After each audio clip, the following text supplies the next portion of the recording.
Welcome back, Exile, to another video in Noodle's complete lore series. This video covers Act 2. Let's get started. When we emerge from the caves of Siren's Cove, we are in the lush southern forest. It's a short trip to the forest encampment located at the southern tip of Lake Constance in the Frisian Forest. This small gathering has 4 new characters: Groost, Yena, Silk, and Aramir.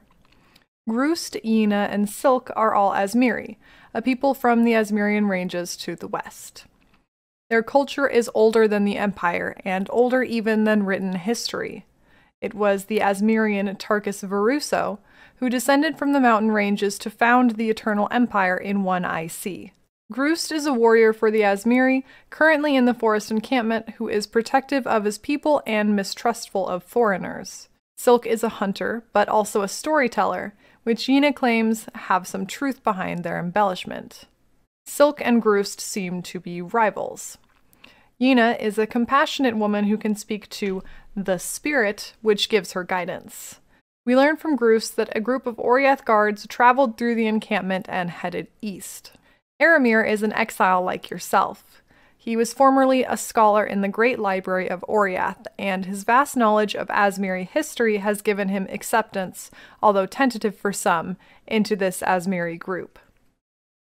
Aramir used to work for High Templar Dominus, collecting and translating documents primarily about thaumaturgy from the likes of Fairgraves and Duresso. Aramir claims to regret his work for Dominus, but it has given him much knowledge.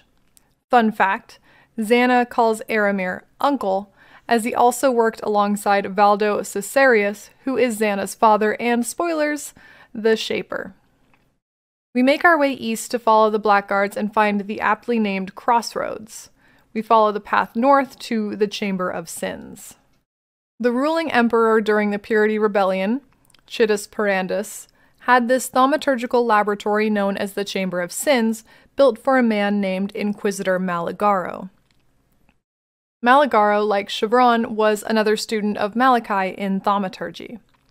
Malagaro considered himself an artist, interested in studying the most extreme of human emotions.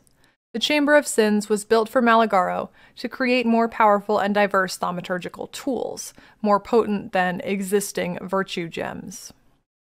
In the center of the first floor of the Chamber of Sins is the Reverie device, which many players will recognize as a map device.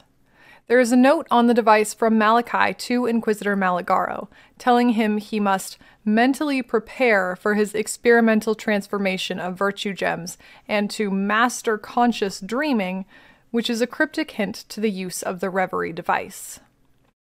We make our way downstairs and enter a long chamber where we see Piety running away, towards us but on the other side of a large chasm, and she escapes.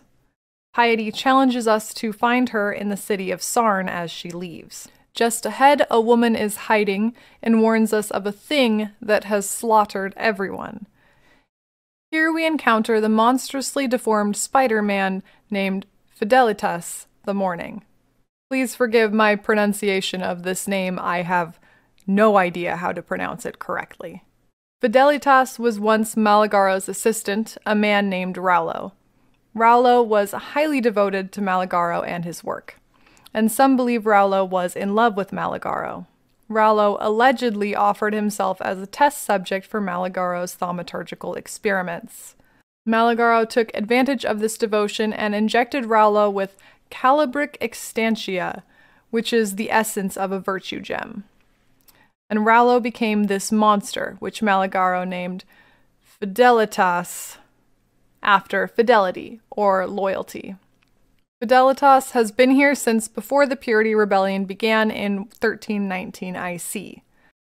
After killing him, the woman steps out of hiding and introduces herself as Helena. Helena was a blackguard working for Piety. Piety had come to the Chamber of Sins, seeking one of Inquisitor Malagaro's creations called the Baleful Gem, which we have picked up after defeating Fidelitas. Apparently, Piety was not aware of Fidelitas's presence, and the entire Blackguard group besides Piety and Helena were killed. Piety deserted Helena and escaped, as we saw, and now Helena swears to help us track down and stop Piety. The Baleful Gem is one of Maligaro's experiments on enhancing virtue gems. Apparently, the experiment itself was a failure, but Helena tells us that the Baleful Gem and venom from one of Maligaro's arachnids can create a powerful poison called the Black Elixir. Inquisitor Maligaro has made the Black Elixir before, claiming it as the most potent poison in existence. Helena returns with us to the forest encampment and tells us what Piety's plans were in this area. Besides the Baleful Gem, Piety was looking for the instrument for injecting Calibric Extantia, or Essence of Virtue Gem, which is referred to as Maligaro's spike. Helena's arrival stirs mixed feelings in the forest encampment. Most are distrustful. But we have proven our power by defeating Fidelitas, so the members of the encampment ask us to help with other quests in exchange for helping us find Piety. Yena has already asked us to kill a large bear called the Great White Beast. If you have, she will ask you to go to the Fellshrine ruins and retrieve the Good Man's hand. Aramir asks us to handle 3 bandits that live in camps across the Frisian forest, who are fighting for control over the area. Apparently, each bandit took a piece of a small pyramid that the encampment held, an artifact that granted enhanced strength. If we collect the 3 pieces, we can make the small pyramid whole and grant some peace to the encampment. We learn that the overly large beasts in the area are all experiments of Maligaro, including the Great White Beast and a large spider to the west named the Weaver. Silk tells us that he had Maligaro's spike, not knowing its history, and that it was his favorite weapon, but he lost it trying to fight the Weaver. To the south of the crossroads are the Fellshrine ruins. The Fellshrine ruins were once the Frisia Cathedral, presided over by Archbishop Joffrey. Joffrey was a Templar and starkly anti-thaumaturgy. He was horrified that Emperor Chittis had allowed Maligaro's laboratory, a place for extreme thaumaturgical experiments on beasts and people alike, to be built so close to his cathedral. In part due to this disgust, Archbishop Joffrey plotted with the leader of the Purity Rebellion, High Templar Vol, to kill Maligaro and destroy the laboratory that Joffrey himself dubbed the Chamber of Sins. Maligaro learned of this plan. When Joffrey sent men to attack the laboratory, they were killed, and Maligaro sent his own men to kill Joffrey in his cathedral and succeeded. Archbishop Joffrey's spirit was brought back to life by the cataclysm and remains in the ruins of the cathedral to this day, at the Golden Hand Shrine where he was killed. You can kill Joffrey to safely get the hand, or avoid his attacks and take the hand, leaving his spirit there. The 3 bandits vying for power over the Frisian forest are Creighton, Oak, and Alehrer. All 3 are Oriath exiles. The 3 were assisting a woman named Lily Roth, who we will meet later, in retrieving an artifact called the Teardrop from the Templars in Theopolis. The 3 bandits reside in different areas of the forest, and you can either help one bandit and receive their reward, or kill all the bandits and receive Aramir's reward. With either choice, we can collect the 3 parts to complete the small pyramid called the Apex that was stolen from the Azmiri. Creighton lives east of the crossroads on the Broken Bridge. Oak is northwest of the encampment in the Wetlands. Alehrer is in the western forest. In this western forest, we also see the other side of the gate Piety sealed in Act 1. We can kill her lover, Captain Artiri, to unlock this gate. The small pyramid is an ancient artifact that has resided with these Azmiri descendants for some time. But the Azmiri are not known for pyramids. There is an ancient civilization come and gone that lived alongside the Azmiri that are known for pyramids, a civilization we will learn much about, called the Val.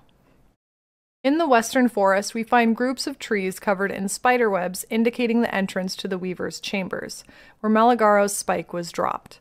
We must fight our way through a maze of spiders to find and kill the Weaver, a large spider that was once Maligaro's experiment.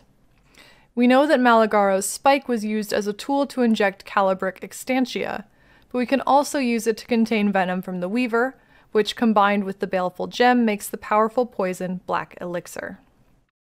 Up in the Wetlands, there is an old tunnel covered by the roots of the great tree Lorata. Aramir says this is the oldest tree in this part of the continent, which means it must die. We learn that this entrance is likely to an old Val ruin.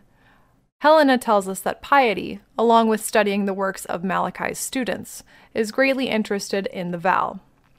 Piety, Helena, and the Blackguards had tried to enter this area beneath Lorata's roots to no avail. With the Black Elixir, we are able to poison the roots of this great tree and enter the Val ruins. The Val ruins are filled with sarcophagi, and Aramir refers to the place as a tomb. The Val civilization lasted from at least 900 BIC, the recorded first contact with the Azmiri people, until the fall of the Val in 400 BIC. Piety is interested in the Val because the Val were a people who used thaumaturgy and virtue gems, which they called tears of Magi. Pardon pronunciation again. The Val were the first to create and use virtue gems that we know of. Fun fact, the difference between regular skill gems and Val skill gems is the need for sacrifice, killing enemies and harvesting their souls, to utilize a Val gem. While we eventually learn a lot about Val culture and its various traces found in modern Wraeclast, the significance of these particular ruins are a mystery. As we make our way through the maze-like ruins, we must break an ancient seal that blocks our path forward. Once we release the seal, the entire forest is blanketed in darkness. By releasing the seal, we have awakened something. When Tarkus Varuso founded the Empire, he intentionally did so on the ruins of the Val, saying, "The Val closed their eyes to flesh and stone, to blood and bronze. We are not Val. We are Azmiri. For now and forever our eyes are open." It is written by Trinian, historian of the Val and Eternal Empire and Intellectus Prime during the Cataclysm 300 years ago, that in 5 IC, shortly after the Eternal Empire was founded, a darkness overtook the lands around Sarn. Some believed it to be a strange weather pattern described as perpetual night. Emperor Caspero, the second emperor, was found dismembered by something referred to as a dark being, only 5 years after he began his reign. In 35 IC, General Alano Frisia led a group into the lair of this beast, in the former realm of the Val, and sealed it away for eternity, wink, ending the perpetual night. It is likely that the seal we release that causes the darkness is this same seal from General Frisia in 35 IC. It's also possible this forest was named after Frisia for his heroism in sealing this dark being. So good job us for undoing that. We continue past the broken seal, through the northern forest to the caverns, which sprawl underground, and eventually dump out into the base of a large Val pyramid. We ascend the levels of the pyramid, ending up in the apex where a dark altar sits. The altar is missing the very top of its pyramid, which is the same size as our small pyramid we restored from the bandits. Placing our pyramid onto the altar, a rumbling begins, and a large being called the Val Oversoul looms before us. The altar itself seems to be the body of this strange mechanical beast. This dark being is what killed Emperor Caspero. Rather than sealing the dark being away once more, we fight it. Upon defeating the Val Oversoul, a feat no one before us could accomplish, the darkness dissipates. Another rumbling is heard, and a passage opens up from the top of the pyramid, leading us to the outskirts of Sarn.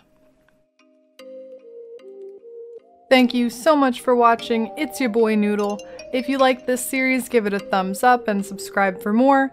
Maybe even punch that bell button.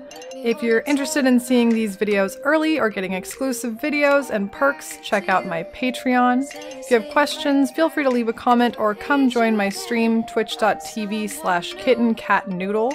The stream schedule will be updated there. Thanks again, and stay sane, Exiles.